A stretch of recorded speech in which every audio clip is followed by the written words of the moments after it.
Hello বন্ধুরা, উড়ানের আজকের এপিসোডে দেখানো হয়েছে মহারাজ বসে ড্রিঙ্ক করছে আর একের পর এক গ্লাস শেষ করছে। মায়ের বলা অপমানের কথাগুলো মহারাজের বারবার মনে পড়তে থাকে। মহারাজ তখন মনে মনে ভাবে, আমি কেন বেঁচে আছি, কি কারণে বেঁচে আছি। তখনই মহারাজের মনে পড়ে যায় তার বিয়ের কথা। পূজারিনীর মুখটা মহারাজের সামনে যেন ভেসে ওঠে। পূজারিনীর মুখটা মনে পড়তেই মহারাজের চোখ বেয়ে জল ঝরে।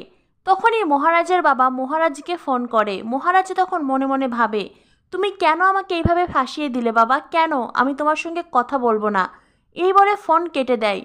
এরপরে মহারাজের বাবা ঠাম্মিকে বলেন, মহারাজ তো আমার ফোনটা রিসিভই করলো না।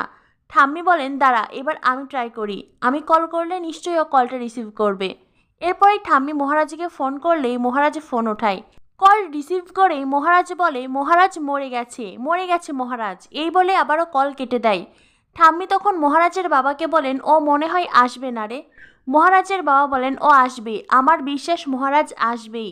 এর আগেও অনেকবার ও এমনটা করেছে, কিন্তু আমার মুখ চেয়ে আবারও এসেছে, আজকেও আসবে। ঠাম্মি বলেন, তোর মুখ চেয়ে আসবে, কিন্তু ও কি নাত বউয়ের মুখ চেয়ে আসবে? মহারাজের বাবা বলেন, আমার কেন জানি মনে হচ্ছে মা, আজ যদি ও আমার কথা ভেবে নাও আসে, তবু পূজারিনীর কথা ভেবে অবশ্যই আসবে। এদিকে দেখা যায় মিলি খুব সুন্দর করে পূজারিনীকে সাজিয়ে দিয়েছে। ঠাম্মি বলেন, ও বাবা, নাত বউকে তো দারুণ সুন্দর দেখাচ্ছে। মিলি বলে, আমার মনে হচ্ছে বৌদি একটু একটু লজ্জা পাচ্ছে। পূজারিনী বলে, লজ্জা নেই বোন, আমার ভয় করছে। ঠাম্মি বলেন, ভয় করছে? আমার অবশ্য ভয় করেছিল। কেমন হচ্ছে রে, বুকের ভিতরটা কি ধকপক করছে? ঠাম্মির কথা শুনে পূজারিনী খানিকটা লজ্জা পায়। পিসি ঠাম্মি বলেন, এইবার ফুলের মালাটা ওকে পরিয়ে দে মিলি। মিলি তখন পূজারিনীকে ফুলের মালা পরিয়ে দেয়। আর পিসি ঠাম্মি বলেন, এইবার ফুলের সাজ কমপ্লিট। ঠাম্মি বলেন, কিন্তু আমাদের হিরো সে কোথায়?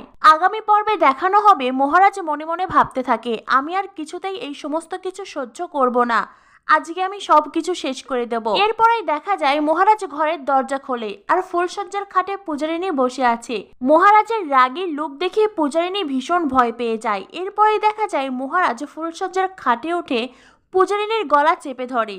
তো বন্ধুরা, আমার মনে হচ্ছে এই গলা চেপে ধরার ব্যাপারটা সম্পূর্ণই পূজারিনীর কল্পনা। তবে কি হতে চলেছে মহারাজ পূজারিনীর ফুলসজ্জায়, অবশ্যই পরবর্তী আপডেট পেতে আমাদের সাথেই থাকো। ধন্যবাদ সবাইকে।